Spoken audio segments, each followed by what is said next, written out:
سلام، صبح بخیر. سلام، صبح بخیر. چه به موقع؟ مثل همیشه. بفرما. اینم نون داغ. خب دست شما در نکنه. خواهش. دیشب خوب خوابیدی؟ آره.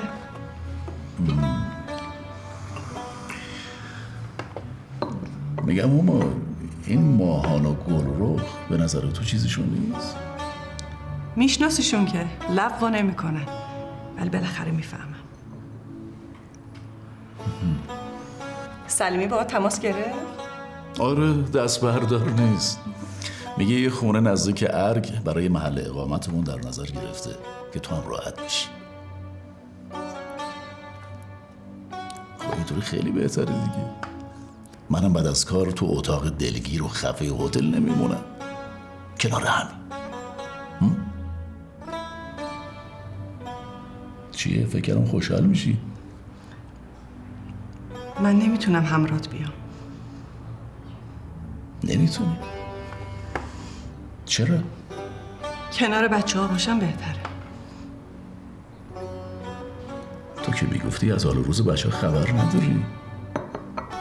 همین دیگه. فکر میکنم یه چیزی شده. زندگیشون رو روال نیست. بچه ها بهونه.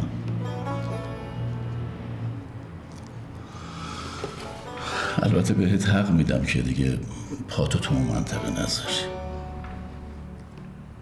به خاطر اون نیست. چرا هست؟ ما اونجا بچه‌مون از دست دادیم. نه فراموش نکردم. منم مثل تو خیلی بهش فکر میکنم. اگه اون الان زنده بود خب مثل یه بچه شر و شیطون از در دیوار اینجا بالا میرفت. خب ما جوون بودیم و آرمانگرا، جونمون کف دستمون بود. اون اتفاقا به خاطر زلزله بم بود. این 6 ماه زود میگذره. آره میگذره، اما بهاش برای تو خیلی سنگین بود.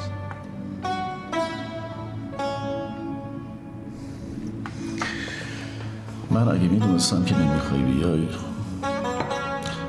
خب به میراثم جواب منفی میداد. تو کار درستو کردی شهریار. 1 ساعت راه که بیشتر نیست. آخر هفته ها خونیه دیگه. صبحونت بخور.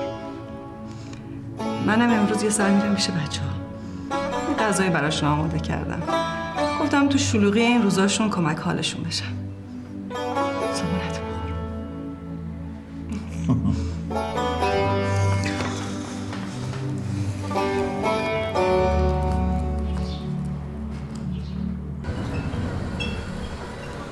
کاری داشتی آبجی؟ میگفتی میمدم خونه. این همه راه و کوبیدی اومدی تا کارگاه. خودم هم دلم میخواست به کارگرها یه سری بزنم. از دیدنشون خوشحال شدم. اونا هم همینطور. خب کارگر غیر مزد محبت هم میخواد. اونم تو این روزای سخت گرونی. بفرمایید. بفرما. خدا رحمت کنه رحمانو. چه برنامه‌هایی برای این کارگاه تو سرش بود. همه فکر و ذکرش راحتی کارگرها و خرید تجهیزات پیشرفته بود. سهراب ریز و درشتشو بهتر میدونه. خودش که بیاد بهت میگه. مگه سوپان رضایت داده که سهراب بیاد بیرون؟ اختیار سوپان که دست توه. سر کله من تو اون مرافعه نشکسته بود که سوپان بخواد برای شکایت یا گذشتش از من اجازه بگیره. راضیش کن بره کلانتری و رضایت بده. پسرت که یکم بیشتر بمونه توی بازداشتگاه یاد میگیری که دنیا جای عربده کشی گردن کلفتی نیست. سوپان کم مونده اون تلف بشه. تو خودت میدونی سهراب آزارش به هیچکی نمیرسه. میگه از صبح همون روز سوپان باش سر جنگ داشته. من نمیتونم حق و ناحق کنم. سوپان خودش میدونه اون شکایتش. این همه بی‌انصافی از تو بعید کاظم. اصلا سهراب مقصر. این انصاف این بچه سر عزای باباش گوشه بازداشتگاه بمونه؟ تو از اولم دوست نداشتی سهراب بیاد کارگاه پیش تو. اون هم به سال برادریت با رحمانو به خاطر یه کینه شطوری زیر پا گذاشتی. خیلی درد داره شنیدن این حرف است، تو که از همه چی با خبر بودی. حالا کی بی انصافه؟ من یا تو؟ دردی از درمانش کن برادر. نه مثل این همه سال که خودتو آزار دادی. درد هست، زیادم هست، ولی درد امروز من ریحانه است. تنها یادگار پسر شهیدم که دلبسته یه غریبه شده که تو 25 سال پیش چشمتو بستی وارد خانواده‌مون کردی. عین آینه ایدق نشوندی جلوی چشام، بعدم دستشو بند کردی توی کارگاه، دم بر نزدم. ولی سهراب و ریحانه همیشه مثل دوتا. هاشا نکن شهربانو. تو مراسم ختم اون خدا بیامرز شوقی که تو چشم جفتشون بود از هیچ کی پنهون نموند جز تو. همیشه که قرار نبود کوچیکی بمونه. حرف منم همینه. همون موقع که پناهش دادی به خونت باید فکر این روزاشم میکردی.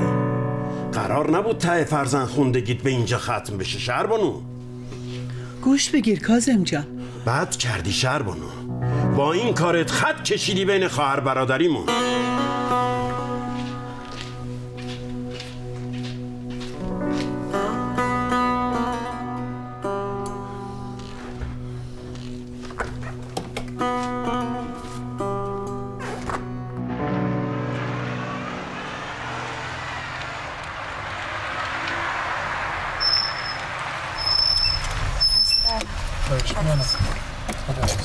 الو خانم صفی جان سلام. خوبین؟ ببخشید تو رو خدا من مجدد مزاحمتون شدم. خانم صفی جواب این نامه ما چی شد؟ عزیزم ما دیگه وقتی نداریم.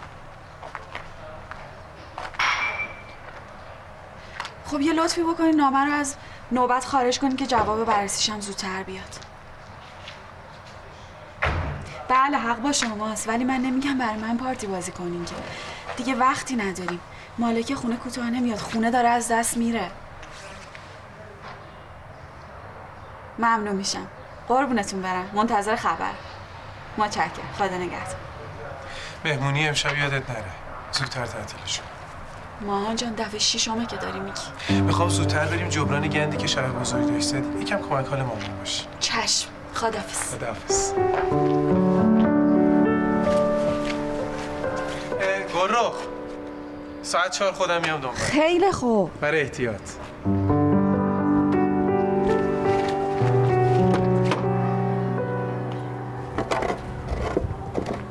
سلام خانم پارسی. سلام خانم پارسی. سلام خانم پارسی. سلام.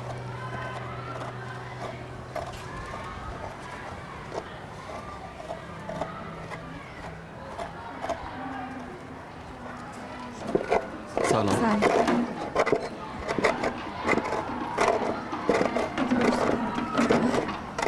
سلام سیادالله. سلام. واسه چی کار تعطیله؟ من چه میدونم خانم، مسخره بازی داره بودیم، از مهندساتون بپرسید.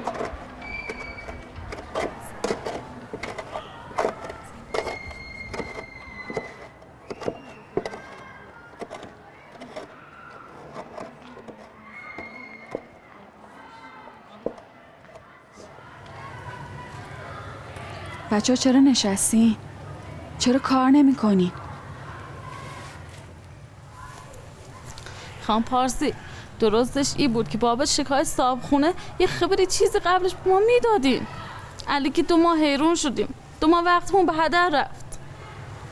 شما کار بیهوده‌ای نکردین که وقتتون هدر بره. مرامت در و دیواری که قرار فرو بریزه بیهوده نیست؟ هنوز که چیزی معلوم نیست. ما داریم با مالک به توافق میرسیم. شاید بتونیم خونه رو سر پا نگه داریم. ببخشید گروخ جون، بقیه رو نمیدونم، ولی من 2 ماه تموم بچه شیرخوارم تو خونه تنها گذاشتم اومدم پاکار. ترجیح میدم جمع کنم برم. حکم قطعی خونه که اومد هر وقت بگی میام سر کار. خداحافظ. خانم پارسی خداحافظ. تو تمام تلاش تا کردی گروخ جون. بار اولمون که نیست. همه بناها رو که نمیشه سر و پا نگه داشت. هر بنای سرنوشت خودشو داره. تو هم میخوای بری؟ اگه میمونی میمونم. آخه تو این اوضاع داغون بیکاری بهتر از خونه موندنه. نمیتونم بهت قول بدم که خونه رو پس میگیرم. ازت توقعی ندارم. اگه میخوای بری برو. گفتم که تو باشی منم هستم. اینجا رو درستش میکنیم. حداقلش اینه که خونه با همون شکوه و ظرافت سابقش کوبیده میشه رو پا خودش. ممنون.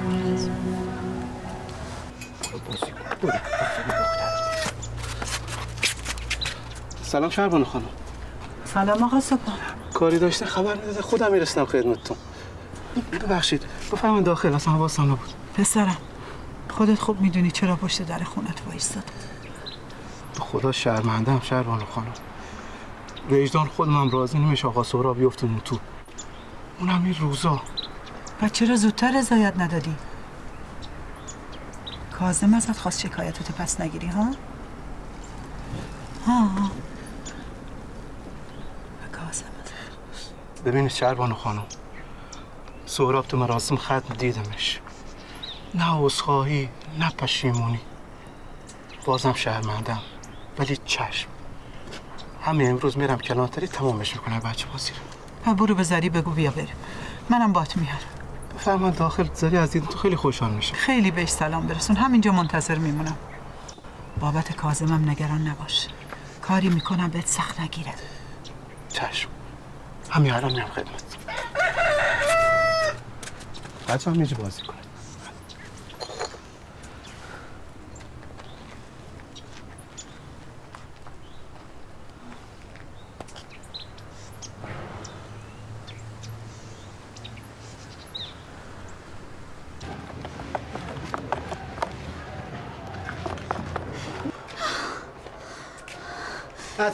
نسرین خانم مهندس حالش به هم خورده، به دادش بده. وای چی شده؟ خانم مهندس چی شده؟ چی شده خانم مهندس؟ دستتون رو چی شده؟ چطورتونه خانم؟ پیداتون چی؟ چطورتونه؟ چتونه خانم؟ بریم براتون یه شبت بیدنش کم بزنم. چتونه؟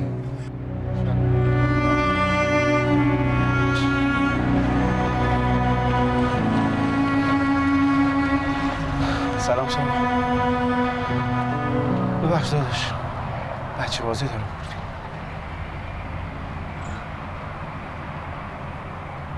شهربانو ازت خواست رضایت بدیم؟ خودم خواستم. چرا زودتر نخواستی؟ خریت.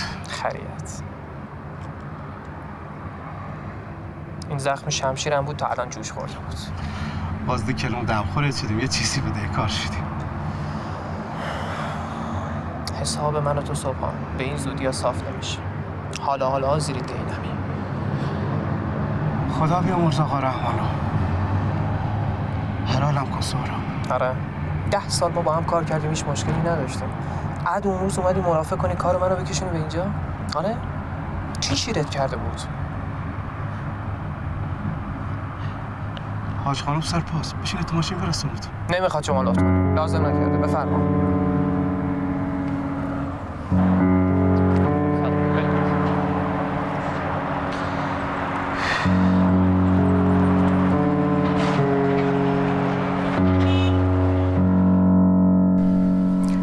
خب باردار که نیستی؟ نه.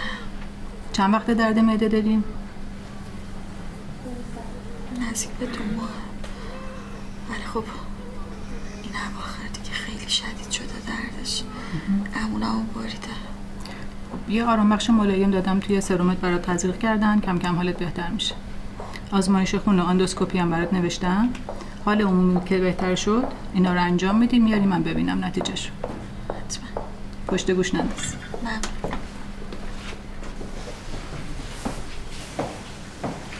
سرومشون که تموم شد مرخصن، همراهشون کن.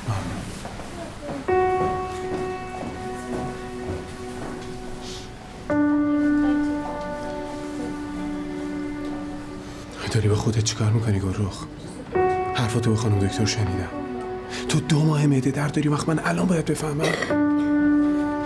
نمیدونم از کی باید شاکی باشم. از تو که دیگه حرفاتو به من نمیزنی یا از خودم که اصلا متوجه حالت نشدم. مشکل تو اینه که همیشه دنبال مقصر میگردی. ببین دیگه حق نداری بری سمت اون ملک خرابه. همین. خیالت راحت. تا چند روز دیگه جواب درخواستمون رو میدن. خونه رو ازمون پس میگیرن. خونه نشین میشی. آخه چرا انقدر سرنوشت اون خونه برات مهمه؟ وقتی میدونی زورت به این پرونده و ورثه و ملک نمیرسه چرا انقدر پافشاری میکنی؟ این هم از حال روزت. جوابای من تو رو قانع نمیکنه. ما ترجیح میدم سکوت کنم. آخرش هم نمیشه. تلفن تو جواب بده اگه مامان نگران بشه. اینقدر دروغ گفتم خسته شدم دیگه، چه بهانه‌ای بیارم؟ یه خودت جواب بده.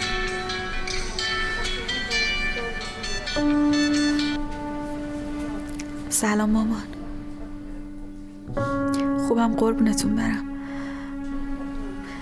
شرمنده نتونستیم بیای. یه کاری پیش اومد نشد بیای. نه چیزی نشده. بازم شرمنده. فردا حتما میای. سلام برسون به بابا. قربونتون برم. خداحافظ. دروغ پشت دروغ.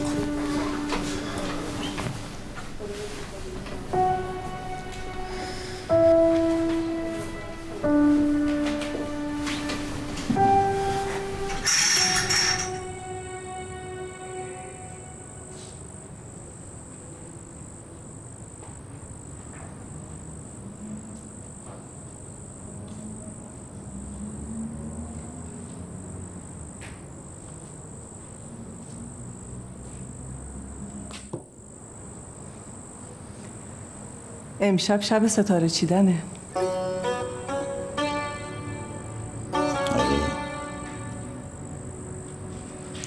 میشه تک تکشونو چی؟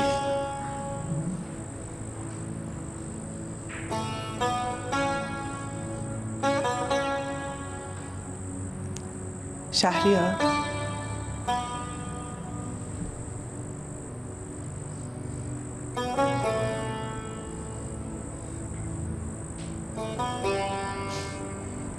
چشات پر حرفی. یه دنیا.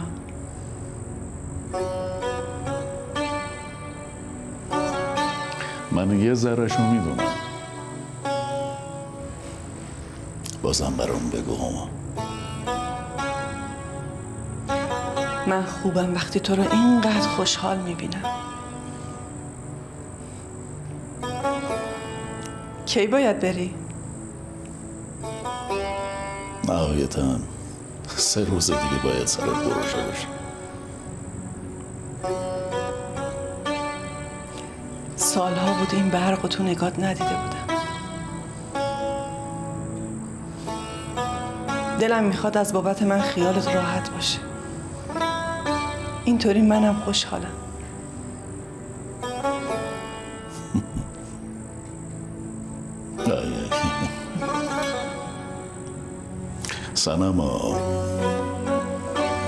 صنما با غم عشق تو چه تدبیر کنم؟ برو سر کارت تو سایت.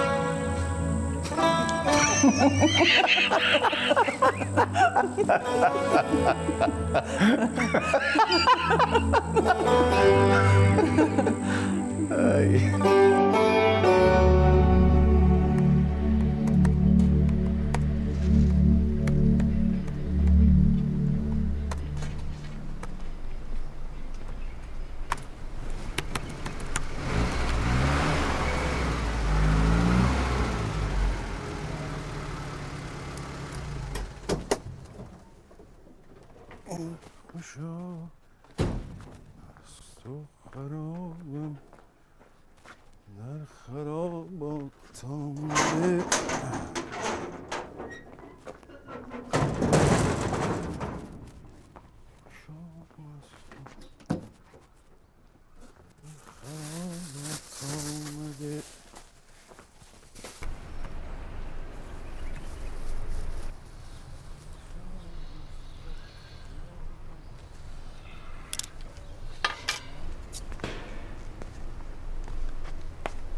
اومده. آخه قراره قحطی بیا؟ مگه خودتون نفرمودید که خیلی تو بقالی های محل دیده نشین بهتره؟ اون وقت اینجوری کسی به تو مشکوک نمیشه؟ بهت نگفتن خیلی آدم باهوشی هستی IQ؟ چرا اتفاقا گفتن. همه ی حرفای خوب عمرمو تا زمانی که مادرم بود شنیدم. بعد اون خدا بیامرز از هیچ کس هیچ خوبی نشنیدم بهرام خان. همه سرشون تو لاک خودشون بود. آره. مادرتو میشناختم، زن خوبی بود، خدا بیامرزدش. شاکریم. خدا رفتگان شما رو هم رحمت کنه. امان اینا رو بذار تو آشپزخونه، میخوام برم تو شهر یه چرخی بزنم. بجون. واسه چی؟ آفتابی نشین تو شهر بهتر نیست؟ اگه یه وقت خدایی نکرده پشت همین قیافه جعلی شما رو شناختن چی؟ میدونید که به هر حال مردم خیلی دوست دارن گذشته رو شخ بزنن. برام خان گوشیت همیشه روشن نگهدار، شارژم همیشه داشته باش. ممکنه شبی نصف شبی من بهت زنگ بزنم کارت داشته باشم. باشه. جسارت برام خانم، میشه بپرسم این همه سال واسه چی اونور آب فراری بودی؟ لابد یه پرونده باز سنگین این طرف داشتین که بر نگشتین. آره؟ تو اون حرفای قشنگی که بهت نزدن کس بهت نگفت خیلی حرف میزنی؟ جمع کن اینا رو بذار تو آشپزخونه را بیف بریم. شما گفتید دیگه.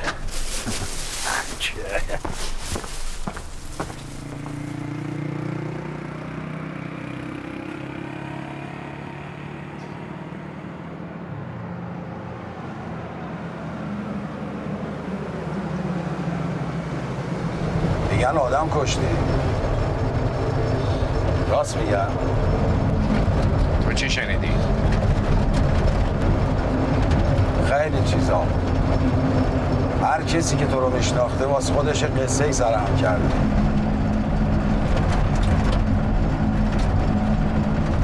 همین کنار رو بزن بغل.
چی شده بود اومده بودی دم در دانشگاه؟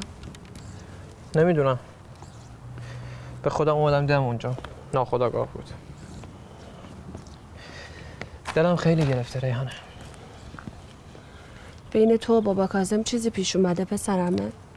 چی بگم والا؟ تو کارگاهم خیلی بام سرده. خواستم همین روزا برم دفترش رو در مورد خودمون باهاش حرف بزنم. اصلا ببینم مشکلش با من چیه. مامان وقتی فهمید صبحان رضایت داده خیلی خوشحال شد. میخواست بیاد پیش عمه شهربانو سرسلامتی بده. بابا کاظم با عصبانیت جلوشو گرفت. عجیبه برام چرا بابا کاظم خودش از صبحان رضایت نگرفت. واقعا نمیفهمم اختلافش با تو سر چیه. دقیقا من عین تو. ولش کن. تو خودت خوبه؟ آره خوبه.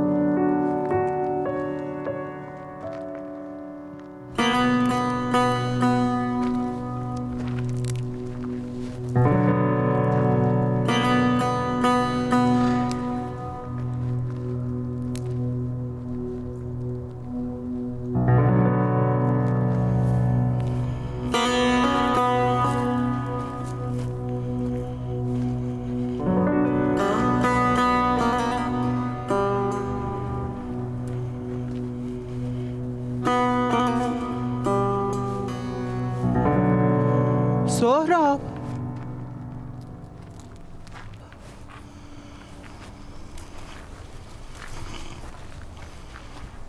سلام مادر. اینجا چیکار میکنی؟ سلام مادر. اومدم به کارگرها سر بزنم. گفتن نهار نخورده زدی بیرون. بیا برات یه لقمه درست کردم. دستت در نکنه. به خاطر من افتادی به 1000 زحمت. اگه مادر بودی میفهمیدی زحمت بچه برا مادر رحمته. حالا چرا پیش بقیه کارگرا نموندی اومدی پیش نخلا؟ دارم به این فکر میکنم از فردا برم دنبال یه کار دیگه. و کارگاه چی میشه؟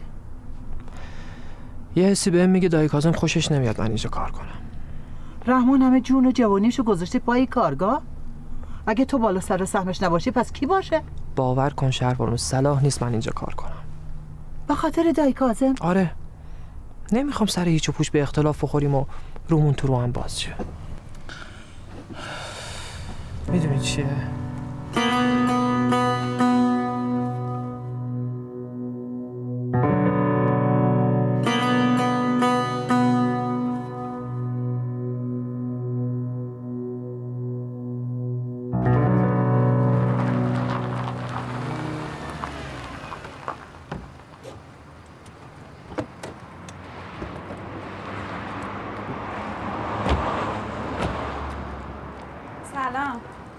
سلام آقا یحیی. سلام آقا ماهان. حالت چطوره؟ خیلی ممنون. خوبی؟ قربان شما خیلی ممنون. بالاخره کار خودتو کردی آقا یحیی. من کاری نکردم. تومارا کار خودشون کردن. بفرما تو. نه شما بفرما ارو حلاوت خداحافظیتون بکنه. منم به وقتش مزاحم میشم. خواهش می‌کنم.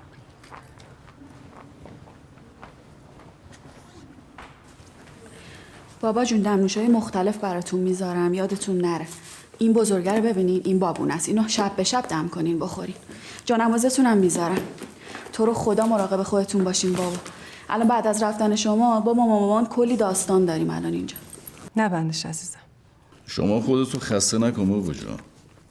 تو فکر میکنی با اولین کلنگی که ما به زمین بزنیم دیگه هوش و حواس اصلا واسه من باقی میمونه؟ تو اون همه کارو گرفتاری دمنوش. خودم شب به شب زنگ میزنم یادآوری میکنم بهت. شما اجالتا یه کمی به فکر خودت باش دختر جان. اصلا رنگ به رخساره نداره. آره واقعا من دائم دارم بهش میگم مگر اینکه حرف شما رو گوش کنه. بفرما. من خوبم بابا. بله.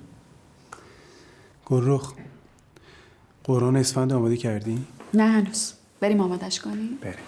ما دوتا مزاحم شما رو تنها میذاریم که راحت حرفاتون رو بزنیم. خوبه؟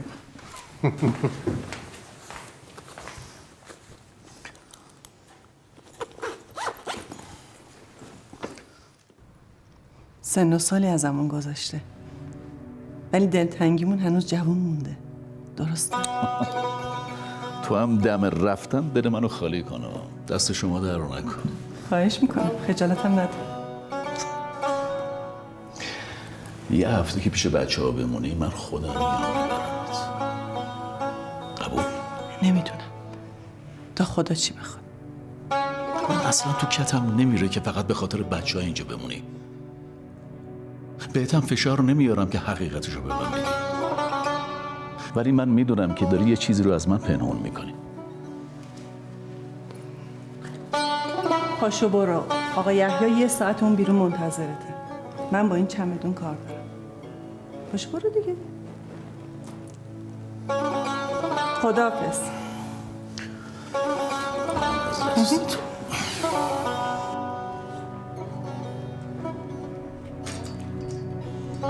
اومدی؟ دست درد نکن. خواهش میکنم. نه ایمدن هنوز؟ نه هنوز. دیرش نشه بابا. اومدن. من چمدونتون رو میگم. ممنونم پسرم. بدین بابا جون از زیر قرآن رد شی. بابا دست شما در نکنه دخترم. آخه بسم الله. اینم چمدون شما. خیلی ممنون. خواهش میکنم. هواشو داشته باش. خیالتون راحت باشه بابا. برو سلامت. نگران نباشی. آقای دکتر تشریف نمیاره؟ اومدم عمو یحیی. خب خدا نگهدار. مراقب خودتون باشید. منم بازار کار دارم تا میدون مشتاق باهاتون. بیا میبرم. مسیرم نمیخوره ولی میرسونم تو. خانم دکتر من به هل کنه دارم شوهرتون رو میبرم ها. به امون خدا. بفرمایید. بریم سلامت. کمک کنم آقا. یا نه میارم خودم.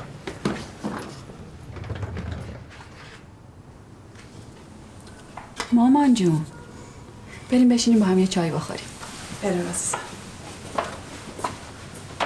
بشینیم من الان چای درست میکنم.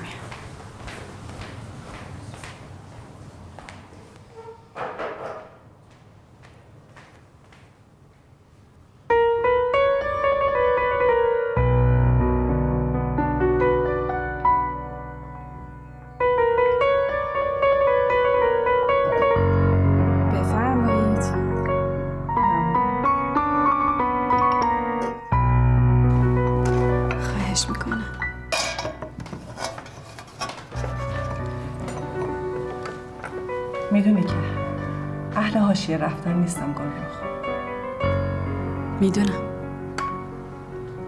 بین تو و ماهان چیزی پیش اومده؟ یه جور گسیختگی بینتون حس میکنم. چی بگم؟ تقصیر ماهان نیست. یه چند وقت اوضاع کارم خوب نیست. خودم هم خوب نبودم. ماهان تفلکم با این حال روزم به هم ریختن. مطمئنی فقط همینه؟ حالا سر فرصت بهتون میگم. قول میدم. فعلا عجله دارم میخوام برم میراث فرهنگی. ولی واسه نهار برمیگردم و سر راه هم یه چیزی میگیرم که دیگه شما راحت باشین. تا اون موقع ماهانم اومده. دور هم میشینیم یه غذایی میخوریم. خوبه؟ نیازی نیست چیزی بگیری. یه خورده بانشن پخته دارم.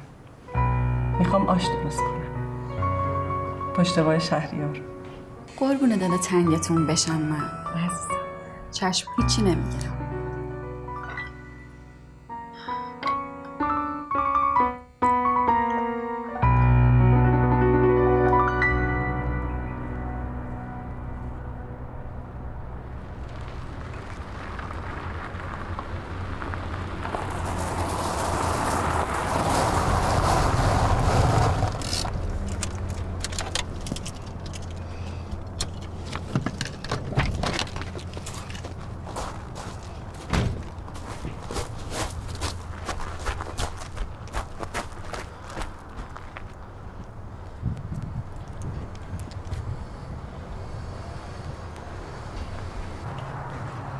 ریحانه. سلام بابا بزرگ. سلام بابا. بیا پشت دفتر تو نخلستون کارت دارم. بابا اومدم فاکتور خرید کارتونای خرما رو بدم آقای نجفی و برم. نیم ساعت دیگه کلاسم شروع میشه. لازم نکرده بری. کار من واجب تره. تو نخلستون منتظرت.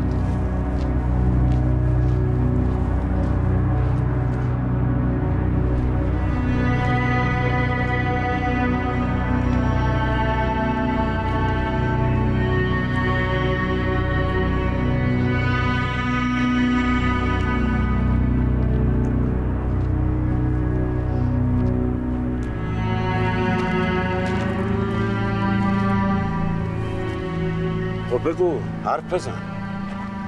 بار اولی نیست که پسرم به بابت خریدای کارگاه همراهی میکنه. اینو خودتونم در جریان بودین. ولی میخوام بار آخرتون باشه. چرا؟ فقط به خاطر دعوایی که سهراب با سرکارگرتون داشت؟ دیگه نمیخوام اسم اون پسر عوضی رو از زبونت بشنوم. چی داری میگین بابا کاظم؟ باورم نمیشه درباره سهراب اینجوری حرف میزنی. پسر عمه شهربانو، پسر خواهرتون.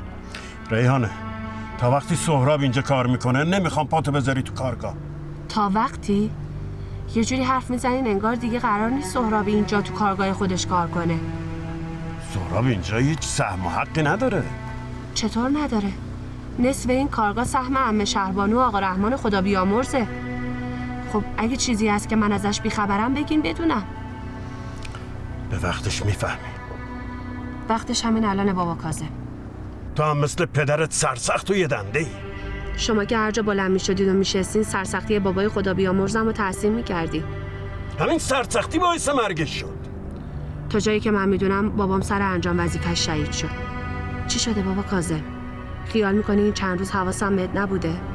ببین ریحانه، تو وظیفت مدیریت بازاریابی این شرکته، نه خرید ریز و درشت کارگاه که بخوای با اون پسره از این کارخونه به اون کارخونه بری.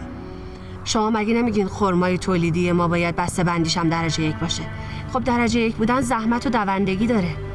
چیه نکنه میخواین منم از این کارگاه اخراج کنی؟ شلوغش نکن. من حرفم هنوز تمام نشده. به مادرت هم گفتم تا سهراب با شهربانو زندگی میکنه تو حق نداری پاتو بذاری تو خونه ی عمت. چی شد که یهو سهراب انقدر غریبه و خطرناک شد؟ تو مگه کلاست دیر نشده؟ اون فاکتورها رو بده من. برو خداحافظ. با امید خدا.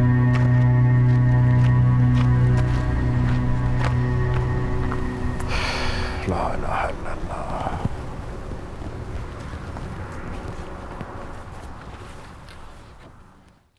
تکرار شو ای جان جان جان من، حرفی بزن شعری بخوان ای ابر بیباران من.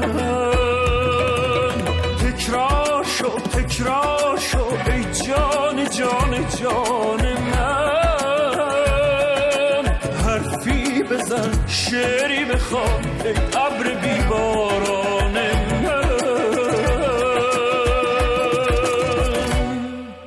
هم سوی خویشم میکشی هم از خودت میرانیم، چون با در بند تو هم گیسوی سرگردان من. ابری و ماه کاملی، عشقی و پنهان در دلی، همچون چراغی روشنی در غربت زندان من،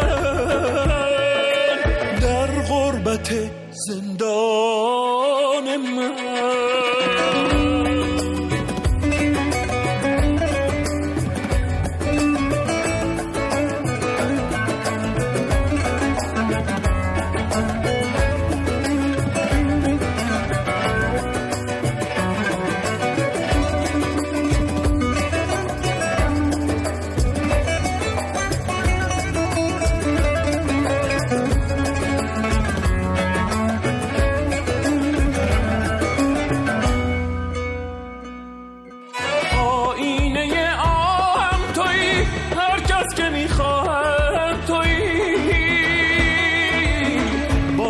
تو سر می شود شبهای بی پایان من،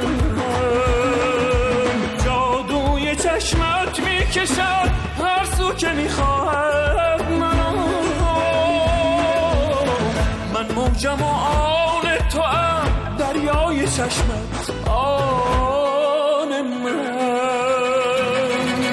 تکرار شو ای جان جان جان من، شعری بخوان ای ابر بیباران من. دلتنگ آواز تو هم، دل بسته ناز تو هم، محتاج اعجاز تو هم ای درد و ای